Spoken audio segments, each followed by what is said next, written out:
Hello there, I'm Alice, a 32-year-old woman, and right now I'm 9 months pregnant. Today, my husband and I are driving to this family's home, just a 30-minute drive from our apartment. We visit them 2 or 3 times a month, and today we're excited because my mother-in-law is baking her famous apple pie. She's a sweet lady who has been through a lot since losing her husband last year but is now eagerly awaiting the birth of her grandchild. However, not everyone is thrilled about our impending arrival. My sister-in-law, Brianna, married 6 years before us and has been struggling with infertility. She started fertility treatments 2 years ago, but there have been no results.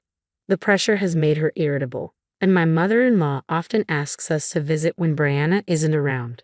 To our surprise, Brianna showed up unexpectedly today. Long time no see, Alice. You've put on some weight, haven't you? You're not just lazing around because you're pregnant, right? You look like a seal all round and ready to roll down a hill, she sneered.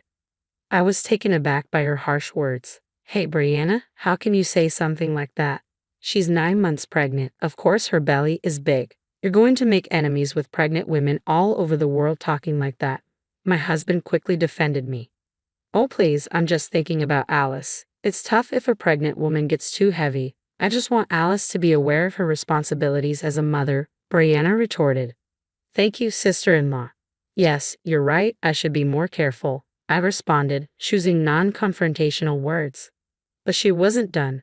Just because you're pregnant doesn't mean you can be lazy. Start cleaning this house right now. You're lacking exercise. You can at least do that much, she said, handing me a broom and dustpan. Before I could respond, my mother-in-law and husband scolded Brianna for her behavior, and she supped off to an upstairs room. I'm sorry, Alice. She just showed up out of nowhere, my mother-in-law apologized. It's fine, I reassured her. I'm sorry too, Alice. That's just how my sister is, my husband added. Despite the incident, we enjoyed a pleasant time together, savoring the apple pie and tea. We called out to Brianna, but she didn't respond. We were worried but continued our day. A few days later, a shocking incident occurred. I went to my in-laws' house alone to speak with my mother-in-law. As I wondered why the front door was unlocked, I found Brianna in the living room. Sister-in-law, what brings you here? I heard you had to work today, I said. I wasn't in the mood, so I took the day off. I was surprised to see you here.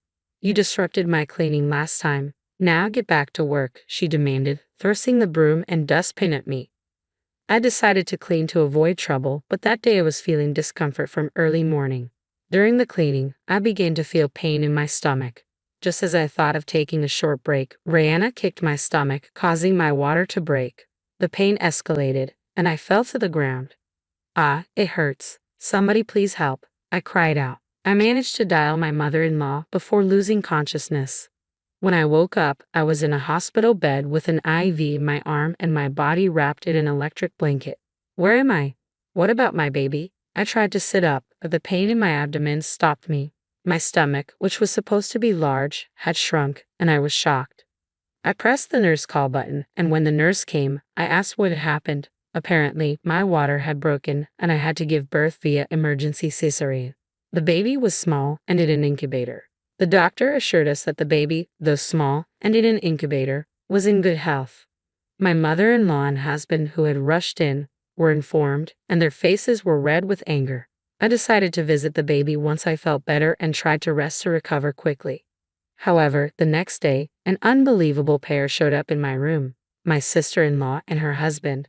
They walked in without knocking. I frowned at their impudence. They suggested, "We'll pay you, let's settle this." A chill ran down my spine. When I didn't agree, they lashed out with every offensive word they could think of, aimed at my tired face. Thinking of what my daughter had endured because of these people, something inside me snapped. A settlement? Are you kidding me? I'll ruin your life, I retorted. The two of them were enraged by my words and continued shouting. What are you saying? We're offering a solution with money here. Aren't you thankful, Alice? Didn't your parents teach you to obey your elders? We're telling you to settle. Just agree quietly. My brother-in-law joined in. As we argued, forgetting it was a hospital room, the doors suddenly swung open. I've heard everything. I'm sorry, but I have absolutely no intention of settling, my husband declared, his deep voice imposing. They didn't expect my husband to show up, and the two who had been so confident until now were completely taken aback. Ah, long time no see, Finn. It's a coincidence to meet you here, my brother-in-law stammered, his face tense. It truly is a coincidence. I didn't expect to meet you here and never imagined I'd hear such words from you too. I would appreciate an explanation. We were all in the room when you said it, so there's no room for any excuses, my husband replied sternly. Hey, don't be so angry, Finn. It's not like we had ill intentions. We just feel bad for what we did to Alice. That's why we're offering money, hoping to settle this out of court, my sister-in-law explained with a trembling voice. But my husband's fury didn't subside. The one who decides whether this will be a settlement or not is Alice, not you. Besides, do you think this is a situation that can be solved with money? Alice had an emergency C-section. The baby is in an incubator. You endangered both their lives. Do you even understand that? My husband exploded, letting his emotions get the best of him. I agree with my husband. No amount of money can make this right. You will face the consequences of your actions, I added, unable to forgive them just because they were throwing money at us. It seemed like my sister-in-law assumed that throwing money at us would make us forgive them, but this situation was not that simple. Thankfully, both my daughter and I, although she was in an incubator, were fine. But had there been any mistake, we might not be here now, and my sister-in-law seemed entirely oblivious to this. I suspected my brother-in-law felt the same way. Thinking about this, I realized I couldn't forgive them or consider a settlement lightly. At my words, my sister-in-law flared up and raised her voice. What do you mean this is all because of her? She knew I couldn't get pregnant, and yet she kept rubbing her belly in front of me. Was that a jab at me? I was furious. That's why I did what I did, to make sure she never does anything like that again, she continued. Now I knew why she had kicked me. But there was something that didn't make sense. I hadn't met Brianna often since I got pregnant, and every time she saw me, she would go into her room and not come out. How did she see me rubbing my belly? That part was a mystery, but no matter what she said, it wouldn't erase what she had done. Neither my husband nor I had any intention of forgiving her. I understand that you're struggling, but that doesn't justify doing something like this to Alice. No matter the reason, endangering a life is never acceptable, my husband explained, stating the obvious. But they each looked elsewhere, not even trying to listen. It seemed like they wanted to get this over with as soon as possible. Seeing their lack of remorse, I felt my condition worsen. Are we done here? I just had surgery and I'm not feeling well. If you continue to cause a ruckus in this room, I'll call the police. Arguing wasn't going to resolve anything, and talking to them was too hard for me as I was still recovering. After my husband kicked them out, I sighed heavily. We had enough evidence because my husband had recorded their conversation. My mother-in-law was also unable to contain her anger because of what her daughter had done, putting my life and that of her grandchild in danger. We decided to press charges against my sister-in-law. We filed a complaint with the police and my sister-in-law was taken to the station. Through a lawyer, we started negotiations, but my sister-in-law insisted, I've done nothing wrong. This woman has been flaunting her pregnancy in front of me, causing me emotional distress when I'm struggling with infertility. She's not innocent either, so she should be open to a settlement. At first, she had been eager to pay any amount of money, but then she began to claim her innocence, insisting we pretend none of this happened because we were both at fault. When she first saw my husband in the hospital, she was visibly intimidated, but now determined to avoid paying, she put up a stubborn fight. However, she had no idea our conversation in the hospital room had been recorded. As soon as the evidence was presented, their faces turned ashen. Even with such clear evidence, you still claim you're innocent. I'm afraid that won't fly, I said. After enduring so much insult and refusing to agree to a settlement, my sister-in-law, in anger, flung the coffee that was before her at us. Thankfully, the coffee was cold, so we didn't get burned. Their outrageous behavior and language in the office resulted in additional charges, forcing them to increase the compensation amount. Trying to calm his infuriated wife, my brother-in-law left the office. With the assault charges against me in the current incident, the amount we demanded for my sister-in-law had become substantial. When we told my mother-in-law what had happened, she looked deeply remorseful, saying, I'm so sorry for what my daughter has done. There's no need for you to agree to a settlement. I'll make sure she faces the consequences, she apologized tearfully. I couldn't help but think, how could a grown-up cause so much distress to their own parents? I felt incredibly sorry for my mother-in-law. In the end, my sister-in-law was asked to pay a hefty compensation.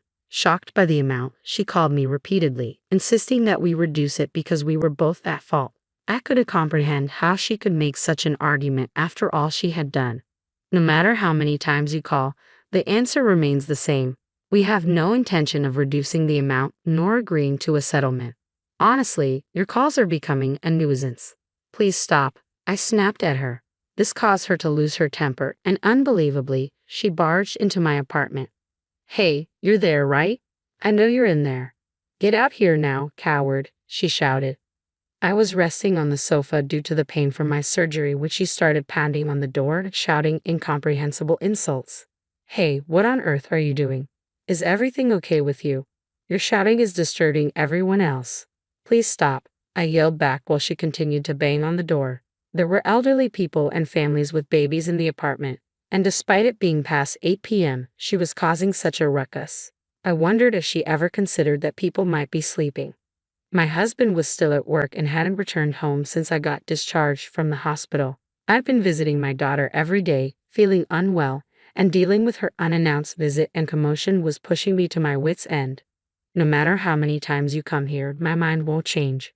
Please don't come here anymore, I said, fighting back despite feeling unwell and pale. My sister-in-law was desperate for a settlement, and my concerns seemed irrelevant to her.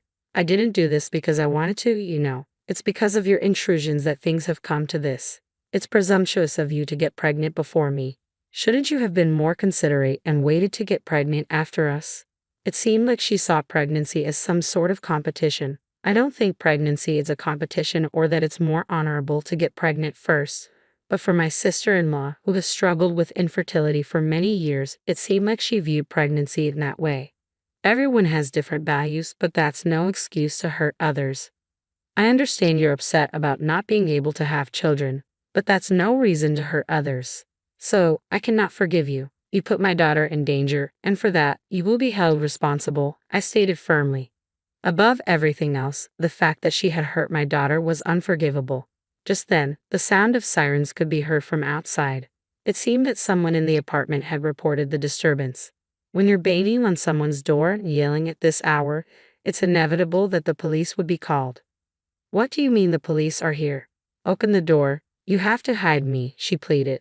Despite my sister-in-law's pleas, I had no intention of hiding her. The police arrived at the apartment and began questioning her. I also explained the situation from my perspective. Just at that moment, my husband came back to the apartment, and I filled him in on what had happened. Considering what had happened before, my husband told the police everything, and they took my sister-in-law away in their car. That night, my brother-in-law called to tell me that he was divorcing my sister-in-law and asked me not to involve him in this issue, a rather self-serving request. Apparently, one of my husband's colleagues had been at the hospital where I was admitted and overheard my brother-in-law's conversation. When he got to work, the gossip spread among the female employees, and my brother-in-law was looked down upon. The situation worsened, and somehow the story reached the HR department. My brother-in-law, realizing he couldn't talk his way out of it, confessed everything. He was then told that someone like him couldn't stay in the company and was going to be transferred to a regional office. He said, I can't deal with her issues anymore. If any more problems arise, I'll be fired, so please leave me out of it. With that, he hung up and I haven't heard from him since. Afterward, we received substantial compensation from my sister-in-law, and to ensure she would never come near us again, we changed our phone numbers and moved away. Even if she ran out of money and needed help, she wouldn't know where to find us. A few months later, my daughter was discharged from the hospital. She didn't have any lingering effects and was growing up healthy. Rumor has it that my sister-in-law was in substantial debt. At first, she moved from friend to friend, but she was never contributing to living expenses and stayed far too long, so they kicked her out. With no place to live and no money, she was working part-time to pay off her debt.